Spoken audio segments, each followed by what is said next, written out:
Love what you do. Work really hard. Focus on one thing, not everything. Keep pushing yourself. Come up with good ideas. Keep improving yourself and what you do. Serve others something of value, and persist, because there really is no overnight success. Successful people do it for love, not money. When Bill Gates and Paul Allen started Microsoft, Bill says, "Paul and I, we never thought we would make much money. We just loved writing software." And the cool thing is, if you do it for love, the money comes anyway. All successful people work really hard. Martha Stewart said to me, "I'm a real hard worker. I work and work and work all the time." Media tycoon Rupert Murdoch said it's all hard work. Nothing comes easily, but I have a lot of fun. Did he say fun? Yes, successful people have fun working. That's why I say they're not workaholics, they're workaholics. Now many people don't focus, they dabble, and that's okay to get started. But to succeed at anything, we really have to narrow down and focus on one thing. Whatever you're doing in life, just push yourself to the limits. We've got to push through shyness. I'm amazed at how many successful people are incredibly shy. They just keep pushing through it. And they keep pushing through self-doubt. Goldie Hawn said to me, "I always had self-doubts. I wasn't good enough, I wasn't smart enough, I didn't think I'd make it." And she made it just fine as both an actress and producer. Now, it's not always easy to push yourself, and that's why they invented money. When I asked Frank Gehry, the famous architect, what led to his success, he said, "My mother pushed me." So find somebody to push you. These are some of the other ways you can push yourself to success. The fifth trait that makes people great is ideas. One good idea has taken many people from the bottom to the top. Bill Gates says, "I had an idea," founding the first microcomputer software company. And that one good idea certainly took Bill to the top. Now, ideas are all about creativity, but I don't like the word creative because there's a myth that only artsy people are creative. In reality, everybody is creative, and I worked with many business people over the years who are just as creative as the artists. As Donald Trump says, "Deals are my art form." There's no magic to coming up with great ideas. It just means doing some very simple things that anybody can do. Successful people are on a continuous mission to improve themselves and what they do. How do we improve? It can be summed up in 3 words. Practice, practice, practice. I mean, when Lance Armstrong was asked how he won the Tour de France for the 7th time, he simply said, "The difference is that my team practices 12 months of the year, not 3 or 4. Successful people don't just serve themselves. They serve others something of value. And I don't mean in just a charity sense, because serving others is how people really get rich. I mean, just look at a list of the top billionaires, and you'll see they all got rich by serving others something of value. Whether it's Bill Gates serving us software, or Sam Walton serving us discounts at Walmart, or Martha Stewart serving us homemaking tips. Martha said to me, "I came to people with trusted information, useful information, valuable ideas and products." There's that word value again, and that's what made Martha America's first female self-made billionaire. We've got to persist through time because there really is no overnight success. Larry Page, co-founder of Google, said to me, "It takes a long time to do these things, and a lot of success is just due to the amount of time you put into it." We've got to persist through crap, which stands for criticism, rejection, adversity, and prejudice. And we've got to persist through failure, because all successful people fail. Robert Ward, Senior VP at Universal Studios, said to me, "You really have to persist because it won't be easy and there will be failure. You need to pick yourself up, stay on course, and continue down that path." Don't be a follower, be a student, right? Take advice, but not orders. Take information, but don't let somebody, order your life. Make sure what you do is the product of your own conclusion. Excellent note to make. Make sure what you do is the product of your own conclusion, not to do what someone else says. Take what someone else says, process it, think about it, ponder it. If it makes you wonder, if it makes you think, then it's valuable. Then when you go take action, make sure that the action is not what somebody told you to do. Make sure the action is the product of your own conclusion. If you'll follow just a little bit of those simple guidelines, I'm telling you, the learning process can be speedy, swift, powerful. Your learning curve can go up, and then applying it to your business, your life, your family, conversations, equities of all kinds. You'll find some progress like I did that first 5 years when I met a teacher willing to share with me, turned my life around. Progress I couldn't believe happened for me. You got to think, you got to use your mind, got to process ideas. And this whole process over a lifetime, starting way back here when we were children, schools that we've attended, our parents, our experiences, all this stuff that we've processed by the thinking process helps to develop our philosophy. And in my opinion, each person's personal philosophy is the major factor in how your life works out. If someone would have asked me at age 25, Mr. Rohn, how come you're not doing well? Pennies in your pocket, creditors calling, nothing in the bank, behind on your promises to your family, you live in America, 25 years old, got a beautiful family, every reason to do well, and things are not going that well for you, what is wrong here? It would not have occurred to me to blame my philosophy. I used to say, if this is all they pay, how do they expect you to do well? The ability to think, the ability to use your mind, the ability to process ideas, and not just operate by instinct. In the winter, I'm telling you, the goose can only fly south. What if south doesn't look too good? Tough luck. It can only fly south. But see, human beings are not like a goose, can only fly south. I mean, you can turn around, go north, you can go east, you can go west, you can order the entire process of your own life. And we do that by the way we think. We do that by exercising our mind. We do that by processing ideas and come up with a better philosophy, a better strategy for our life, goals for the future, okay? Plans to achieve those goals. All this comes from developing our philosophy. What is the seed? What is the soil? What is the sunshine? What is the rain? Is it possible to take some of each of all the stuff that's available and turn it into food and turn it into value and turn it into nourishment, turn it into something spectacular and unique that no other life form can do? And the answer is yes. But you cannot deal with all this stuff and what to do with it unless you start refining your philosophy. Think, use your mind, come up with ideas, and strengthen your philosophy. You don't need better seed and soil. In fact, when it comes to seed and soil and rain and sunshine and seasons and the miracle of life, that's all you got. Now, what if you blame this stuff? Then you're blaming all you got. When some people get through with their blame list, there isn't nothing else. That's all there is. And if you blame the only thing you've got to work with, I'm telling you, it's called mistake colossal.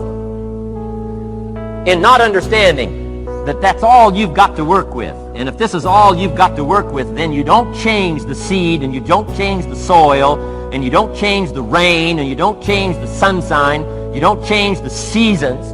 Right? Guy says, I'll take 3 springs, 4 summers, 9 falls, no winters. No! You can't fool with this stuff. You got to take it like it comes. Then what do you change to make your life work well? You got to start with your philosophy. Guess what I had to do at age 25 in order to change my own future? I had to change my mind. I had to change my thinking. I had to change my philosophy. I was messed up on what was causing my problem. Once I got rid of that and started going for where the real problem was, which was me, I'm telling you, my life exploded into change. My bank account changed immediately. My income changed immediately. My whole life took on a whole new look and color immediately. And the early results I got from making these philosophical changes tasted so good, I've never stopped the process from that day until this. And I'm telling you, with a little consideration of the refinement of your sail, by setting a better sail, refining your philosophy, your whole life can start to change from today on. You don't have to wait till tomorrow. You don't have to wait till next month. You don't have to wait till spring. You don't have to wait till 93. You can start this whole process immediately. Now, some people do so little thinking, they don't even have their sail up. I mean, you can imagine where they're going to wind up at the end of this week, at the end of this month, at the end of this year. Now's the chance to change, process all this information. Here's the definition of success and failure. Just make this note. Here's failure. A few errors in judgment, repeated every day. Now, you can automatically assume, Mr. Owen, I say, I can understand that. A few errors in judgment repeated every day. For 6 years, my father, 88 years old, he's never been ill, still hasn't retired. Not long ago, midnight, we're getting ready to go to bed. We drilled a new well, got some extra water, got some more acres going, he's all excited. At midnight, we're getting ready to go to bed. My father's eating what he calls his midnight snack. A little bite to eat before you go to bed. Don't have to go to bed hungry. And I'm watching him eat this midnight snack. Guess what he had? An apple, a few graham crackers, and a glass of grapefruit juice. I said, no wonder my father's so healthy. My mom taught us all those good health practices. As I watched my father have this midnight snack, suddenly occurred to me, I know that's part of it. An apple, what? A day. That's gotten to Dallas-Fort Worth, right? An apple. An apple a day keeps the doctor away. Good question for this intelligent audience. What if that's true? You say, well, Mr. Rohn, if that's true, that would be easy to do. Then what's the problem? It's easy not to do. It's easy not to adopt it as your own personal philosophy. Or the guy messed up the saying. Guy says a Hershey bar a day. Say, no. No. You've been watching too much television. It is not Hershey bar. You got to be smarter in philosophy than to fall for the Hershey bar a day when it's an apple a day. You got to be smarter than that. And if you make that kind of an error in judgment every day for 6 years, I'm telling you, it'll accumulate into disaster. Sometimes the first year you say, well, you know, I'm so healthy now, what difference is it going to make? You got to be smarter than that. Just because disaster doesn't fall on us at the end of the first day doesn't mean disaster isn't coming. You got to be so smart that you look down the road and say, will the errors in my present judgment of philosophy, what's that going to cost me in 1 year, 6 years, 1 month, 6 months? I'm telling you, the money cost and the health cost and the success cost is too gigantic if you'll look down the road a little ways and say, are there errors in my current judgment like an apple versus a Hershey bar? Is that just a good illustration of some of the rest of my errors in judgment? If it is, that's where I found myself at age 25. I started working when I was 19. I met my teacher who helped turn my life around when I was 25. That's 6 years. And I messed up. Now, what's messed up? I used to think it was the community that was messed up, and the country was messed up, and the government was messed up. If those Democrats ever get in the White House, that'll really mess things up. If the Republicans stay in power, that'll really mess things up. The economy was messed up. Interest rates are messed up. I thought all this stuff was messed up. Then I found out that's not what was messed up. I was criticizing the only thing I had to work with. What was really messed up was my own personal philosophy.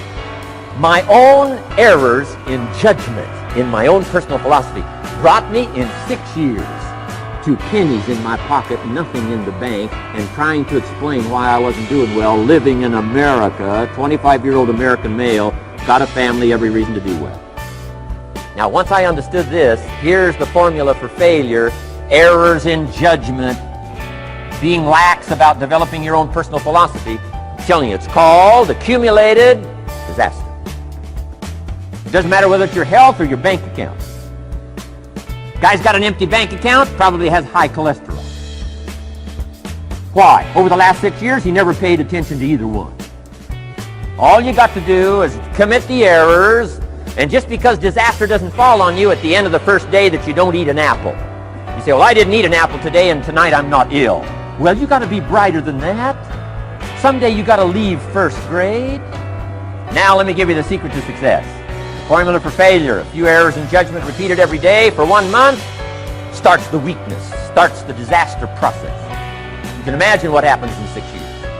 Now here's the formula for success: a few simple disciplines practiced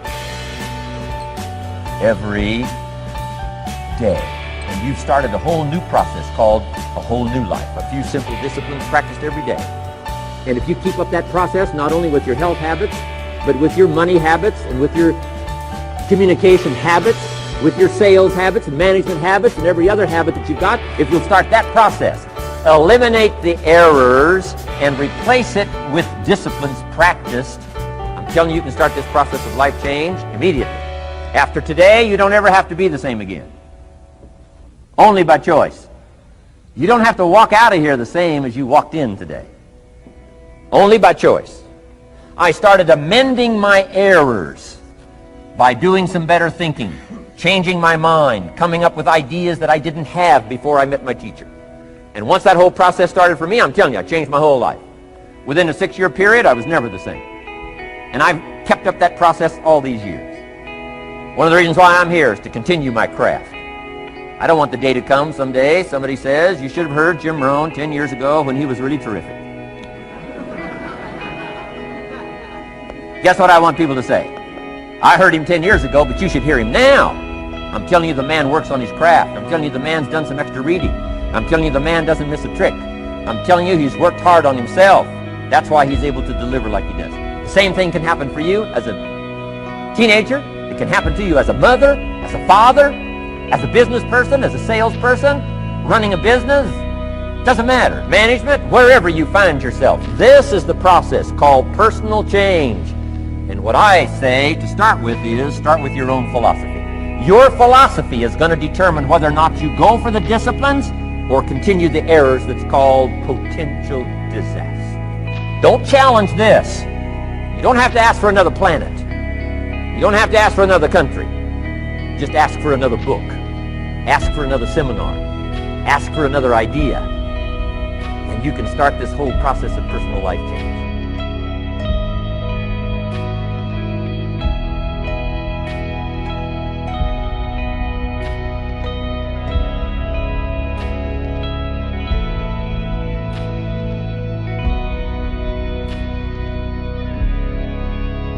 You can't climb the ladder of success with your hands in the pocket.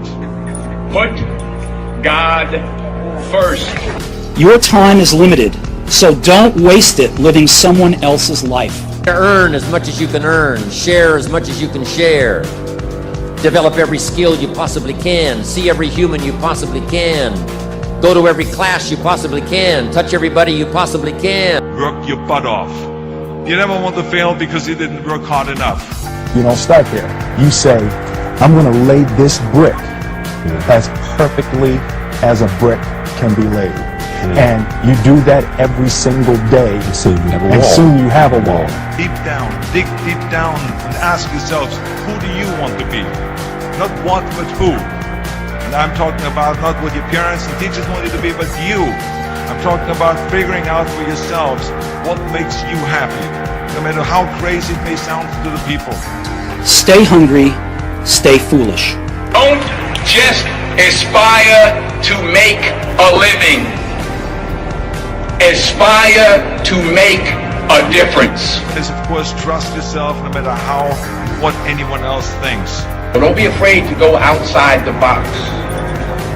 Don't be afraid to think outside the box. Don't be afraid to fail big, to dream big. But remember, dreams without goals are just dreams. And they ultimately fuel disappointment. Without a dream, we are nothing. The first step before anybody else in the world believes it is you have to believe it. Remember that. Just because you're doing a lot more doesn't mean you're getting a lot more done. Don't let the noise of others' opinions drown out your own inner voice. You can't always win, but don't be afraid of making decisions. You can't be paralyzed by fear or failure, or you would never push yourself. You only live once, so do what you feel passionate about. Take chances professionally. Don't be afraid to fail. Tear down that mirror that makes you always look at yourself, and you will be able to look beyond that mirror, and you will see the millions of people that need your help. Let me tell you something, reaching out and helping people will bring you more satisfaction than anything else you've ever done. And if the why is powerful, the how is easy. If you are not making someone else's life better, then you're wasting your time. No pain, no gain. And most important, have the courage to follow your heart and intuition. They somehow already know what you truly want to become. Which brings me to rule number 4, which is don't listen to the naysayers. Hard work works. Working really hard is what successful people do. Important to have fun in life, of course, but when you're out there partying, horsing around, someone out there at the same time is working hard. Someone is getting smarter and someone is winning. Just remember that. And it's not how much you have, it's what you do with what you have. Don't be afraid to fail. It's the joy. That's where the joy is, in helping others. That's where the success is, in helping others. Your greatest strengths are ambition, discipline, and fortitude. Work on your list of whys. Early to bed, early to rise, work like hell and advertise. Don't be a follower, be a student, right? Take advice, but not orders. Take information, but don't let somebody, order your life. Make sure what you do is the product of your own conclusion. Excellent note to make. Make sure what you do is the product of your own conclusion. I want to talk to you today about the power of I am. What follows these two simple words will determine what kind of life you live. I am blessed, I am strong, I am healthy, or I am slow, I am unattractive, I am a terrible mother. The I ams that are coming out of your mouth will bring either success or failure. And all through the day, the power of I am is at work. We make a mistake. I am so clumsy. We look in the mirror. I am so old. We see somebody very talented. I am so average. We get caught in traffic. I am so unlucky. Many times we use the power of I am against us. We don't realize how it's affecting our future. Here's the principle. What follows the I am will always come looking for you. When you say, I am so clumsy, clumsiness comes looking for you. I am so old, wrinkles come looking for you. I am so overweight, calories come looking for you. It's just like you're inviting them. Whatever you follow the I am with, you're handing it an invitation, opening the door, giving it permission to be in your life. Now the good news is, you get to choose what follows the I am. When you go through the day saying, I am blessed, blessings come looking for you. I am talented, talent comes looking for you. You may not feel up to par, but when you say, I am healthy, health starts heading your way. I am strong, strength starts tracking you down. You're inviting that into your life. That's why you have to be careful what follows the I am. Don't ever say, I am so unlucky, I never get any good breaks. You're inviting disappointments. I am so broke. I am so in debt. You are inviting struggle. You're inviting lack. You need to send out some new invitations. Get up in the morning and invite good things into your life. I am blessed. I am strong. I am talented. I am disciplined. I am focused. I am prosperous. When you talk like that, talent gets summoned by Almighty God. Go find that person. Health, strength, abundance, discipline starts heading your way. But how many people, when they wake up in the morning, look in the mirror, the first thing they say, I am so old, I am so wrinkled, I am so worn out. You are inviting oldness. You're inviting fatigue. Do us all a favor, stop inviting that. When you get up in the morning, look in the mirror, instead of complaining, you should be saying, I am fearfully and wonderfully made. I am attractive. I am getting younger. You talk like that and God will renew your youth. But when you get up in the morning, don't talk about how old you are, how bad you look. Dare to say, I am young. I am energetic. I am vibrant. I am radiant. I am fresh. Some of you women have never once said, I am beautiful. You're so focused on your flaws and what you don't like about yourself and how you wish you had more here and less there. And I'm not pointing, but you know where I mean. When you say, I am beautiful, beauty comes looking for you. Youth comes looking for you. Freshness comes looking for you. Nobody can do this for you. It's got to come out of your own mouth. And beauty is not in how thin or tall you are, how perfect you look. Beauty is in being who God made you to be with confidence. If you're a size 4, great. If you're a size 24, great. Take what you have and make the most of it. God made you like you are on purpose. He gave you your looks, your height, your skin color, your nose, your personality. Nothing about you is by accident. You didn't get overlooked. You didn't get left out. God said in Ephesians, you are my masterpiece. Instead of going around down on yourself, feeling unattractive, too tall, too short, not enough of this, too much of that, no, dare to get up in the morning and say, I am a masterpiece. I am created in the image of Almighty God. Most of us think, there's nothing amazing about me, nothing wonderful. I'm just average. I'm just ordinary. Well, the fact is, there is nothing ordinary about you. You have a fingerprint that nobody else has. There will never be another you. Even if you have a twin, somebody that looks exactly like you, they don't have your same personality, your same goals, your same fingerprints. You are an original. When God made you, He threw away the mold.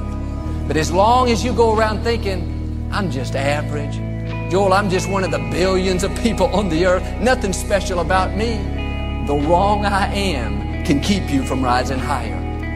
I wonder what would happen if all through the day, not in front of other people, but in privacy, in the shower, driving to work, underneath our breath, instead of being down on ourselves and discrediting who we are and focusing on all of our flaws, what would happen if we would be bold like David to say, I am amazing, I am wonderful, I am valuable, I am a masterpiece, I am a child of the Most High God. You talk like that and amazing comes chasing you down. Awesome starts heading in your direction.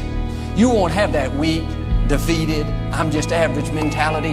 No, you'll carry yourself like a king, like a queen, not in pride, not being better than somebody, but with a quiet confidence, with a knowing that you've been handpicked by the Creator of the universe, and you have something amazing to offer this world. My question today is, what kind of I ams are coming out of your mouth? I am victorious. I am blessed. I am talented. I am anointed. When you have the right I ams, you're inviting the goodness of God. Some of you, if you would just change the I am, you would go to a new level. Words have creative power. With your words, you can bless your future or you can curse your future. Words are like electricity. Used the right way, they can be very helpful. It can give us lights and air conditioning, all kinds of good things. But electricity used the wrong way can be very dangerous. It can harm you. It could even kill you. Same way with our words. Proverbs says, life and death are in the power of our tongue. It's up to you to choose what follows the I am. My encouragement is never say negative things about yourself. Most of us would never go up to another person, at least to their face, and criticize them. Yet we have no problem criticizing ourselves. I am so slow. I am so unattractive. I am so undisciplined. That is cursing your future.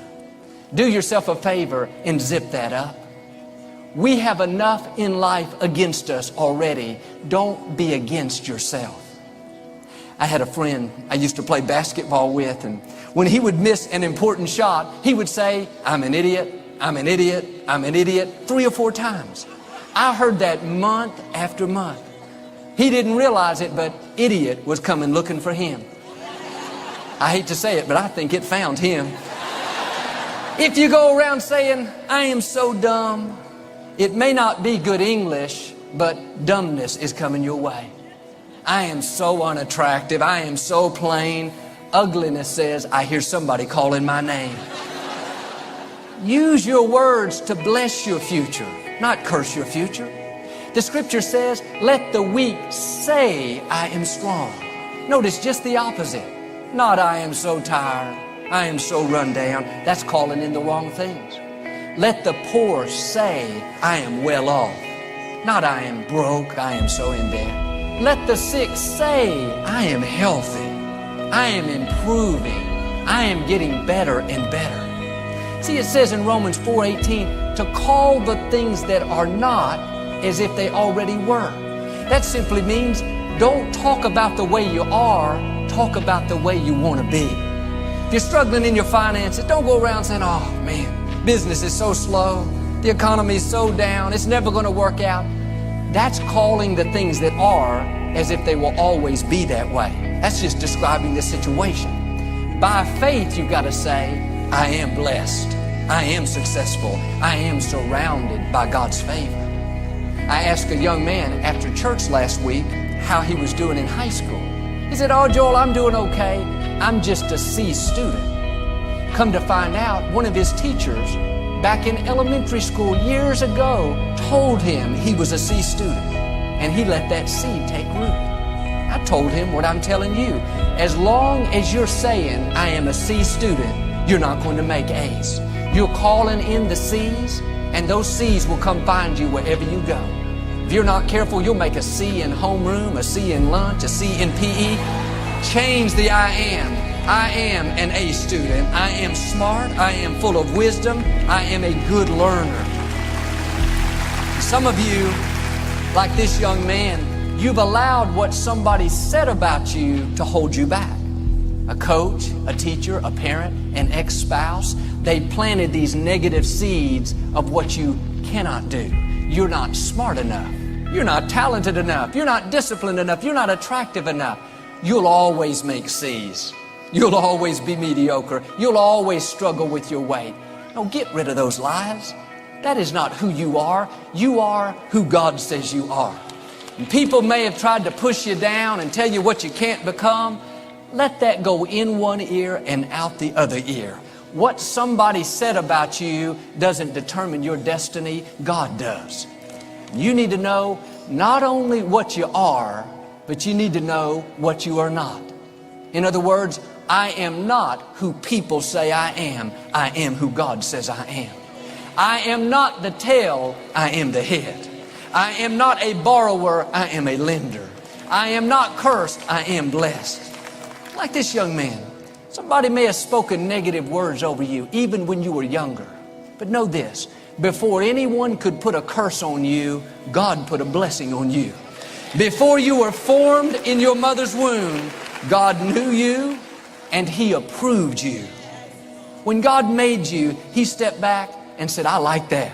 That was good. Another masterpiece. He stamped His approval on you.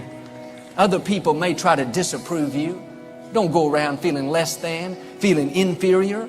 Our attitude should be, I am approved by Almighty God.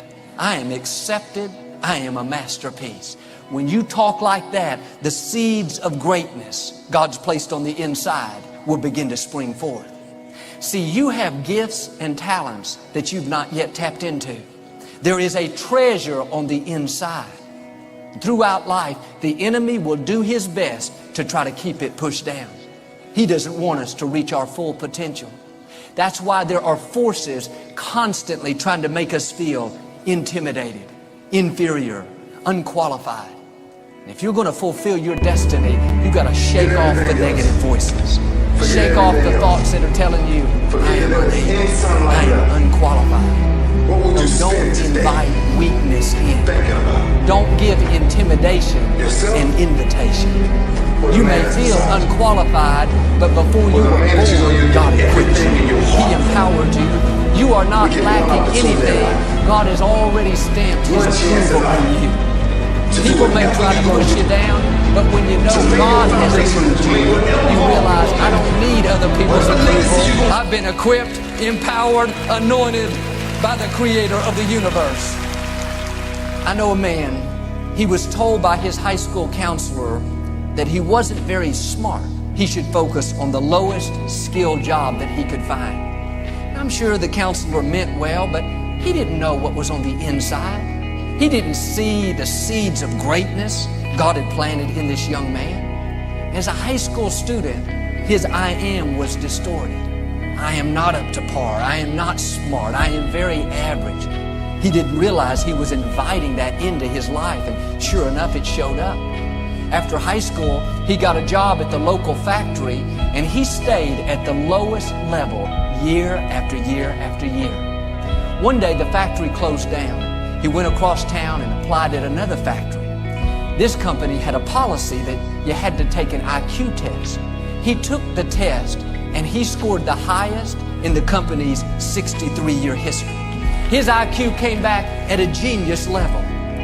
He went on to start his own business, and he invented and patented 2 very successful products. Today, he's extremely blessed. What happened? He changed his I am. Could it be what someone has told you is keeping you from God's best? Could it be that the wrong I am is keeping you from rising higher and reaching your full potential? Do like he did. Change the I am. Don't let what somebody has spoken over you determine your destiny. Get in agreement with God. Know what you are and know what you are not. I am not lacking. I am not average. I am not inferior. I am equipped. I am empowered. I am anointed. I am wise. I am a masterpiece. In the book of Numbers, Moses sent 12 men in to spy out the promised land. After 40 days, 10 of them came back and said, Moses, we don't have a chance. The people are huge. Compared to them, we felt like we were grasshoppers. Notice their I ams. I am weak. I am inferior. I am intimidated. I am afraid. What happened? Fear, intimidation, inferiority came knocking at the door.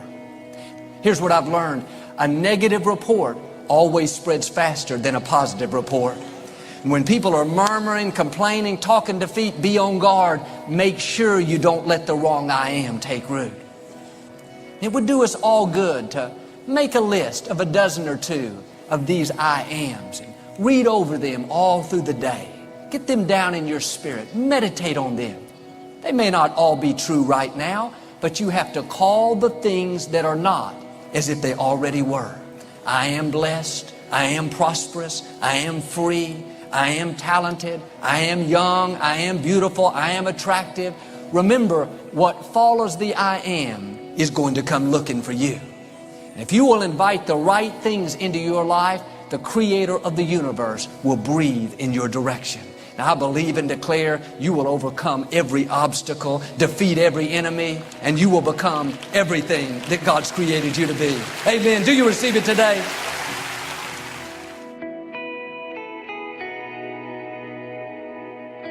That many times I'm sure that we've all taken time just to stop and reflect. Many times when we hear what's happening in the news or read the newspapers, where's all of this leading to? What's going on here? And so I think that now more than ever, we must begin to look at what are the things that we can do that would put us on some firm footing in life, that will enable us to do some things and use some powers that we have, that many of us go through life never ever discovering that we have those things going for us.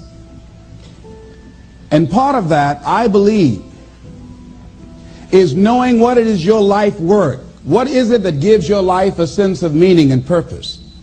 Because once you find that, it puts you in your power place.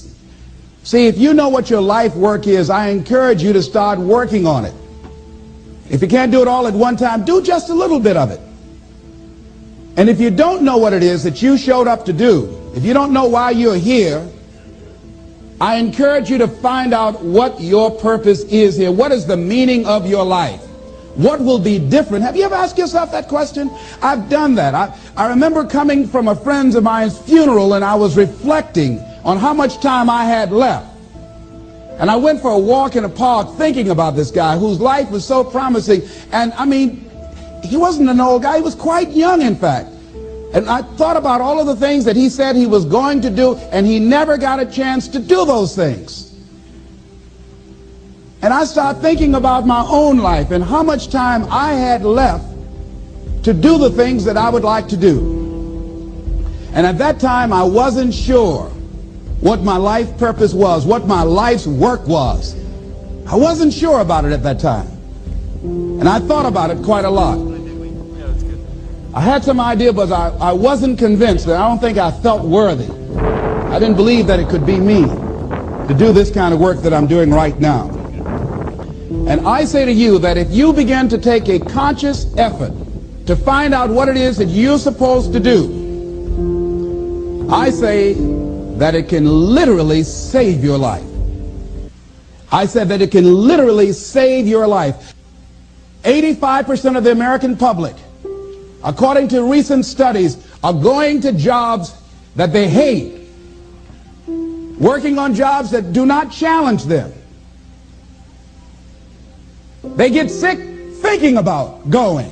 Because, see, when you go to a job and you already know how far you can go, you can already see that proverbial glass ceiling. See, when you're going someplace and you already know how much you're going to make, you already know how far you can go, you're in a dead-end position. It erodes your self-esteem. It lowers your sense of yourself. It creates an inner turmoil.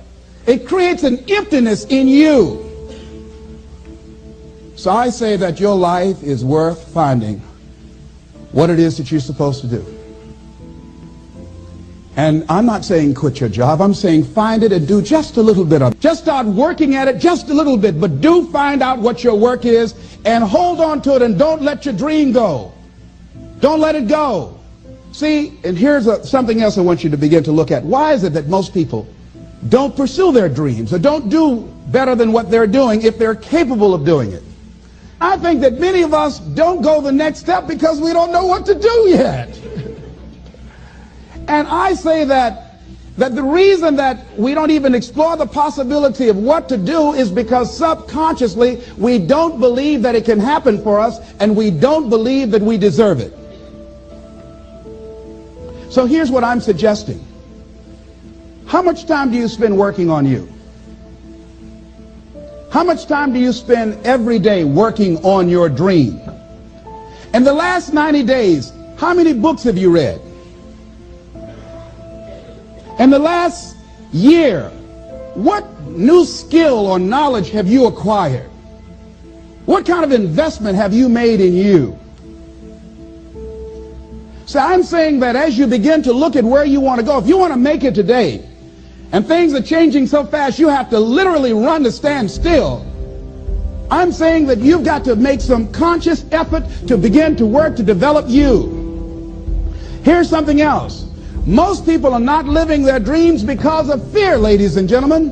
Fear, limited vision, and lack of self-esteem is what keep most people doing things they don't want to do.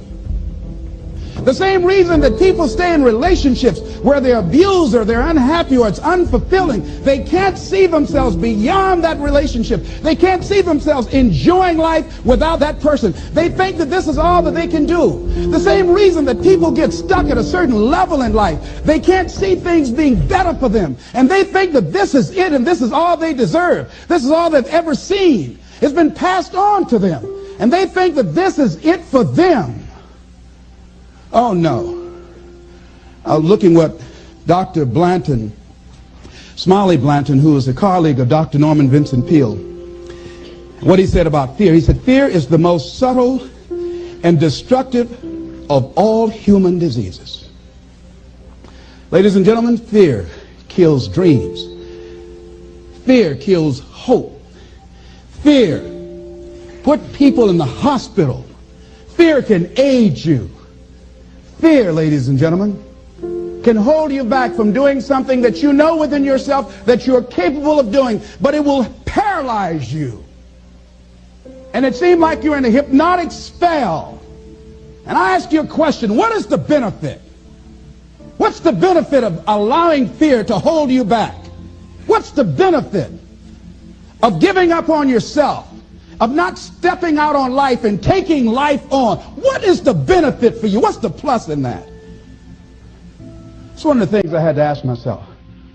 So I didn't want to make any mistakes. I wanted everybody to like me. I wanted to be perfect the first time I did something. It's not going to happen. You're going to make some mistakes. You're going to hurt some folks' feelings. You're going to create some enemies whenever you decide that you want to begin to take life on. You've got to ask yourself, how long am I going to allow this to hold me back? I like what Zig Ziglar says. He said, fear is false evidence appearing real. That is an illusion that we create in our mind. It is a state of mind that can be changed. So let's look at how we can begin to take some steps to restructure that fear, to begin to expand our visions of ourselves, to begin to increase our self-esteem. Webster said that self-esteem means confidence and satisfaction in oneself. Look at your life right now. Whatever you've done up to this point in time, your life is working. Whatever you have produced, it came out of you as a result of the kind of person that you have become. It's a result of your choices. It's a result of your consciousness. Now you have to ask yourself, are you satisfied with what you have produced? Is this what you want? Would you like for things to be better than this? Do you believe that you deserve better than this? Or are you content? This is it. You don't have to do anything else. That you already resign yourself in life and say, well, I'm happy. I'm not starving like the people in Calcutta. Are you allowing yourself to get off the hook like that? Or do you believe somewhere in the back of your mind or in your heart that there's some other great work for you to do? There's something else that life has for you. And that's why you're here. How do we handle this fear factor? How do we increase our self-esteem? You have to begin to fortify yourself. How do we do that? I believe that you have to begin to consciously monitor your inner conversation and start talking to yourself. Start building yourself up. Sometimes the only good things you will hear about you are the things that you say to you. So I'm saying learn to be your own booster. Start building yourself up. Start encouraging yourself. Start saying, I can do this. I can make this happen. When I started thinking about becoming a speaker, I said, yes, I can do this. I can make this happen. When I start trying to convince myself I can be a businessman after flopping and failing and losing thousands of dollars and feeling stupid and dumb and having people take advantage of me because of what I didn't know, I had to talk to myself because people were saying to me that I was dumb. And somewhere in the back of my mind I was saying, you're right, look at what I've done. I had to say, no, Les. Hey, come on, man, get yourself together. You can handle this. Period. This is the permission you have to take for what you do. You can do this. People have done it. Just go to Einstein. Get you some people that can teach you some stuff that you don't know. Get you some people that have done it successfully and learn from them. Take some seminars, workshops, read some books about business. Things the way you see yourself and begin to tap for the personal details. Understand that nobody's going to take on your business better than you.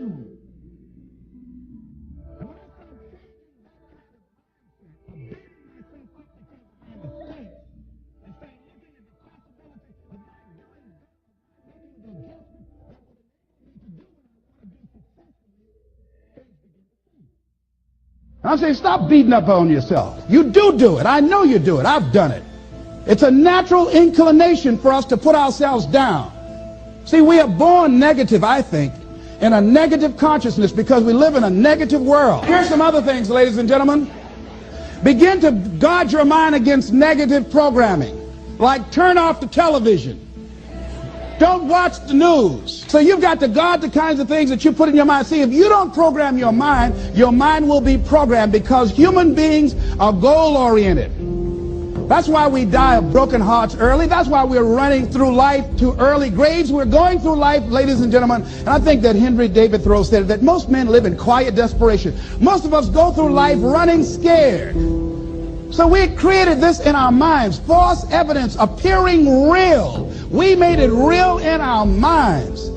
That's why Churchill said there's nothing to fear but fear itself. That's the destructive monster. So turn off things that can contribute to your fear. Turn a deaf ear to people that all they can do is talk about how negative things are because they have bought into the consciousness of the world. Start attending workshops, seminars, listening to tapes on a daily basis to begin to recondition your mind, to retrain your thinking. Faith comes by what? Hearing and hearing and hearing. Listen to things that can empower you, that can enable you to create a new reality for yourself, and a new life for yourself. You might appear to be strange around most people. You know, most people think you're strange if you're happy today. See, these people have not found their purpose in life. That's why they're grumpy. That's why they're miserable. That's why they're so negative. They're hurting and they want to hurt other people. So start practicing using programs for your mind. Seminars, books, workshops. Keep a journal. Record your thoughts. What's happening with you? Every day when you get up, have a journal near you. See, ladies and gentlemen, we get 3 to 4 thoughts a year that if we would act on those thoughts, they could change our life. What idea are you sitting on? Write your ideas down. And then, once you get that idea, take the leap. Take the leap. See, it's out here in the universe. If you don't take the plunge, I guarantee you, somebody else will. Take the plunge. Go into action. And ladies and gentlemen, you will be surprised how things will come together. You'll be surprised. Now, you're going to have some difficult challenges. I can tell you that now. Be aware of that. Things are not going to work out exactly right. For a time they will, sometimes. And that's when life is just playing a game with you. I want you to feel good and relax. But ladies and gentlemen, go into action with your dream. And don't avoid where the fights are. Get in the midst of the fight. Get knocked down so you can learn how to fight, so you can hold your position. See, most people don't get out in the arena of life because they don't want to fight. Most people don't get out there because they don't want to get knocked down. They don't want to be dropped to their knees. But see, you're going to be dropped whether you're on the field or whether or not you're sitting on the sidelines. You're going to be dropped. So at least get dropped for something. See, that's how most people are spectators in life. You don't want to be a spectator. You want to get out in the field where the action is. And you will be amazed. After the struggle, there will be a calm period and things will begin to click for you.